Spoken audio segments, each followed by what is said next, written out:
What's up, fellow gamers? Dr. Schwartz here for the Wellness Blog, and today I'm going over some self-mobilization techniques and some tools you can use to help you perform better in-game. So let's get into it.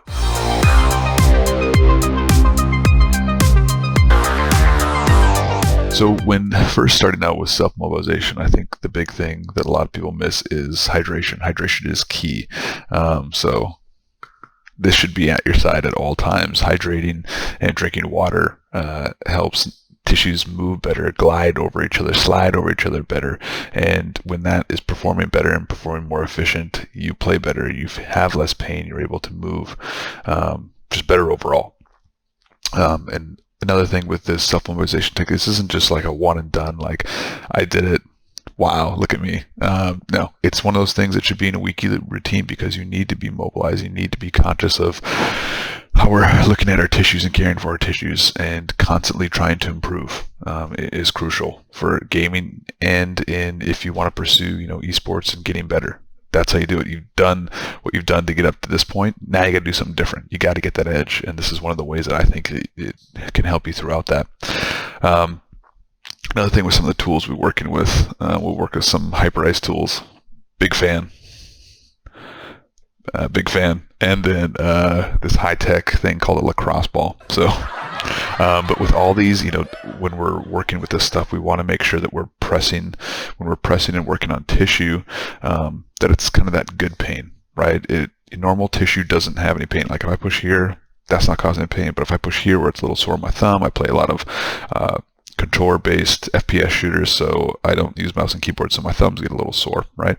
That doesn't feel too good. So that is something that I need to be, kind of mindful of and say, this isn't feeling good, and it hurts when I play. So what can I do to improve that? And these are some of the stuff we're going to be doing today is one of the ways that you can do that. So, also, we want to stay in soft tissue. Don't be hitting these with these tools and kind of anything. You don't need to be hitting bone or anything hard. We want to be working on soft tissue because that bone, it's going to hurt when we do that. And then with a lot of these moves, some people just do kind of working on the tissues, but they don't add a movement component in there. When you add that movement component in there, that helps out a ton, because that's exposing different parts of that tissue that you wouldn't be accustomed to if you just kept it static, right? And then another thing is it kind of lets us move in different vectors to feel, if that tissue is bothering me when I go this way, or when I tilt out or tilt in with my hand while I'm using my keyboard or mouse, we're able to find those and work on those. Because if you just go straight up and down a lot of times, you might not find that tissue or that kind of band of tissue or that fascia that's kind of irritating you as you're in a different position. So kind of moving throughout different positions and finding that tissue, that irritated tissue, is what's going to be beneficial for you when you're playing in game and doing those same motions. So first one I want to do is you want to be working on the forearm. So a lot of times we'll get it through kind of the extensors. You get that kind of gamer elbow, or you'll get kind of tightness through these flexors coming through here. So we're going to be using the Hyperice Hypervolt coming through here, a little cushion tip. I'm a big fan of this one. This is probably my favorite one I use kind of with everything. So I am a big fan of kind of working towards the heart. It's just something we kind of did in school when we learned with some of the different manual therapy techniques. So I'm always kind of pushing up towards the heart. And then I'm going to be moving through that flexion extension, just kind of feeling through here. So we're going to start on these extensors coming through here. Turn this puppy on. Alright, so we're going to kind of be working like this. And notice I'm starting to do this now. And that actually does not feel too good. So I'm kind of extending it, going to that end range, and pushing onto there. Okay. Now if I wanted to use the flexors, I would do it like here, but I'll show you going straight up and down. Same thing, I'm kind of moving through here.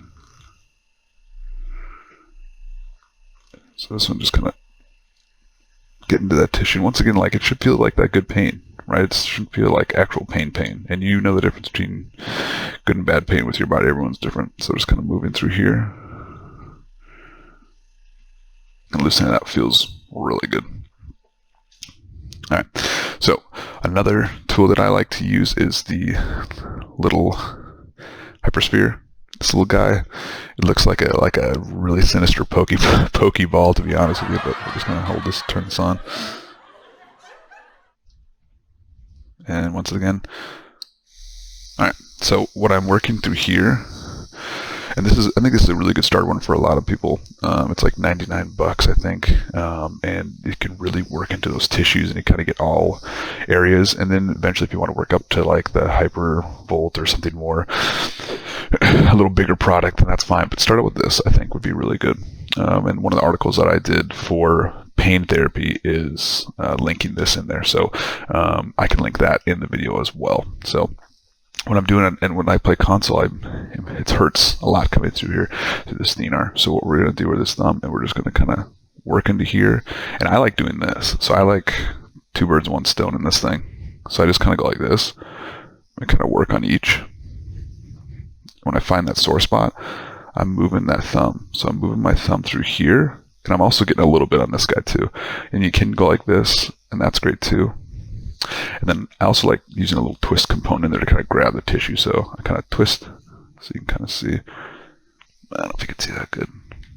So kind of twisting it puts a little tension on that, and then I'm able to kind of work in there. And as I'm working through there, I'm moving that thumb constantly, trying to find that sore area and kind of not dig it in there, but grip it and rip it in there a little bit, and trying to get that tight tissue, get that irritation out of there.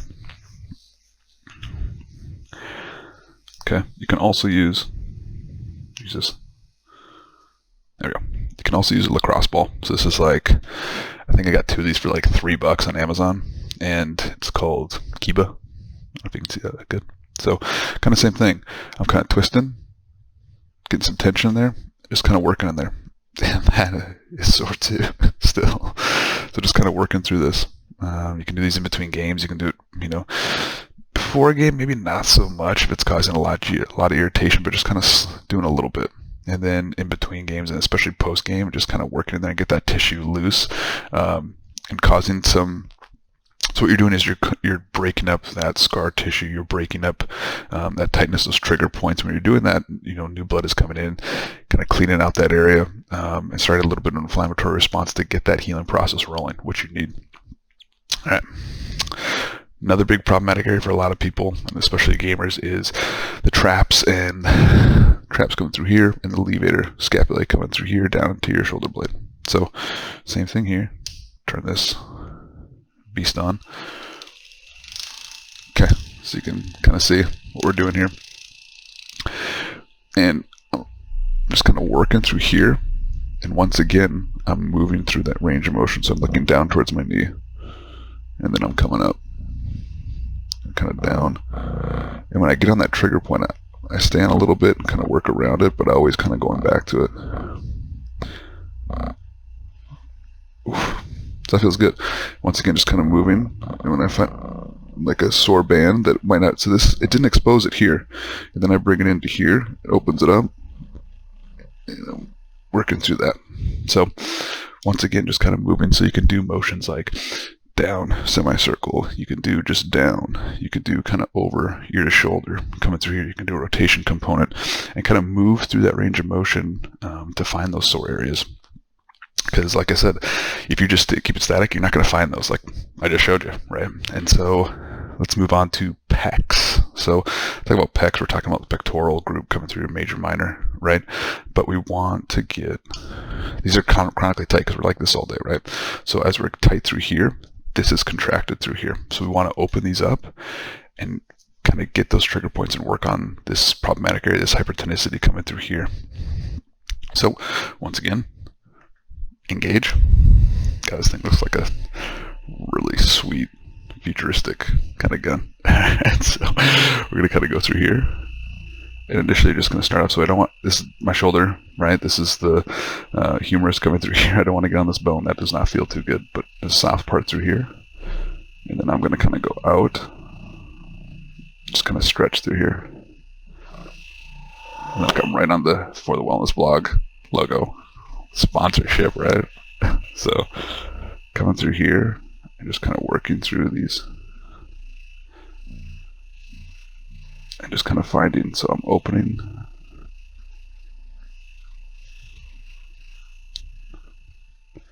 I'll show you on this side too, so you can kind of see. My left hand is definitely not as coordinated at all.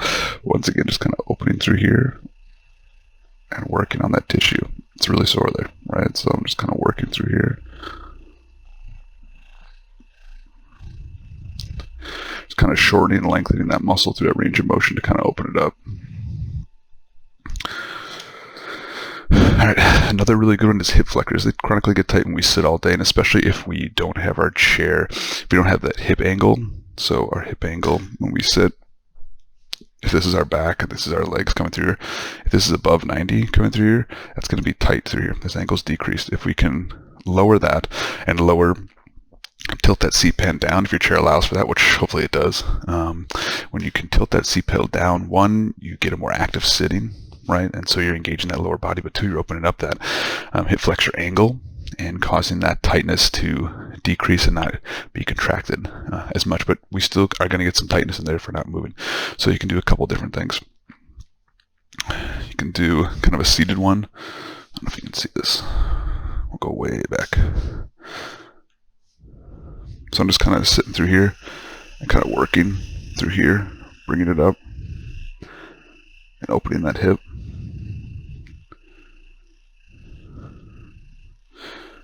Kind of working that. That's a little tender. That's not, that's not enjoyable. But once again, just kind of feeling that and being present, like, hey, I have to work this tissue out because it's not going to get better if I just don't do anything with it. Another really good one, coming through here, just kind of opening it up, coming through here, and you can work it through here. So let me see the little side angle here. You can kind of see I'm opening that hip, right? And then I could twist a little bit and open it up and expose a different portion of that. Just kind of working through that. Like, it's not enjoyable, but it's something you got to do. And then finally, which I don't think gets a lot of attention, but it is the working on your feet, which as we're gaming, we're not on them really, right? But throughout our day-to-day work and through exercising, we are on our feet, and we want our feet to be, free of trigger points, free of chronic scar tissue, be able to move how they're supposed to be moving. And if we're not addressing those, that causes us to alter our gait, alter our standing. So if you're standing while you're, editing video, if you're standing while, in a meeting, something like that, having feet that aren't moving properly, that have trigger point, that are chronically sore, that's going to cause to alter not only your stance, and it can chain reaction up to your hips, your back, everything like that, and even up to your neck, right? Because if we're tilted like this, then our neck has to compensate like this, so that's causing tightness coming through here and stretching coming through here. So what I like doing, and I'll just kind of show you on my hands, pretend this is a foot. Use your imagination here. But what I'm doing is, if this is the ground coming through here, what I'm doing is just kind of moving through that kind of range of motion, going back and forth, and it's going to be really tender on the bottom of your foot. And what that's doing is, you find that trigger point, you just kind of roll back onto it. You can use the lacrosse ball, which is really nice. You can also use the Hyper Sphere and just use that as a lacrosse ball, and you can turn it on too. But if you have like wood floors, it's gonna be pretty rough for your other family members or your downstairs neighbors. So if you have carpet or something, you could probably do it. If you can put a yoga mat, you can probably do it. But if you're just putting it like this sucker right on a wood floor, it's gonna be pretty dang loud. But once again, you can use something like this. You can use a cross ball too, but just working to that range of motion. So like I said, I would be just kind of going like this and like this, dang lacrosse ball. All right. Going like this and moving it back and forth and going like this, small circles forward and back onto that bottom part of our foot called the plantar surface, and just kind of moving back and forth. And if it's sore, get in there a little bit and kind of work into it. So I don't know if you can see it coming through here, but I like doing it on my standing desk a lot. Oh, you can see. Nice. So I like doing it on my standing desk, and I'm just sitting there going like this, back and forth. And once again, it's one of those things where it's not enjoyable, but it's that good pain. It feels pretty dang good once you are done moving it, and you're like, oh, this is what healthy feet are supposed to feel like. So, you got to try this stuff, and you got to work on it, and you got to do something different, like I said, to gain that edge and improve. Because, like I've said before, you've done what you've done without changing to get to that point, which, if you are in gold or plat, that's great. You want to get to diamond, then you can't do the same thing. You have to be implementing different things. That 1%, 2% difference is what's going to bring you to a higher level, right? Because you're doing something different than your opponents are doing, and you're moving your tissues and you're mobilizing. And when you do this stuff, it's just great. I mean, like I said, I cannot stress enough the importance of movement, being mindful of your pain, and just being aware that you need to improve and constantly work on your body, because it's going to improve your craft. So, lengthy video today, but I mean, this thing it's crucial to get this movement. And once again, shout out to Hyperice. They make some just amazing products. I use these things in my office. I use these two tools, the Hypervolt, the sweet looking futuristic gun, right? And then the ominous Pokeball, the Hyperice Hyper Sphere, right?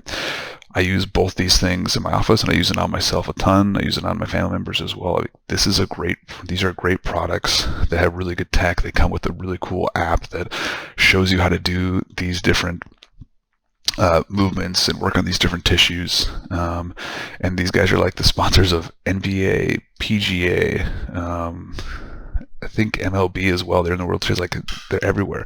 And this is the reason elite athletes are using it. Esports and gamers, like you guys are, well, not me, I'm gold, but you guys are elite athletes. You need top performance stuff, because if you're not using top performance stuff, you're not going to gain that edge, and you're not going to differentiate yourself. Okay, so that was a long rant, a super long video, but I think you got to be doing this stuff. It's going to get you better. So hope you guys enjoyed. Have a great day. Thanks.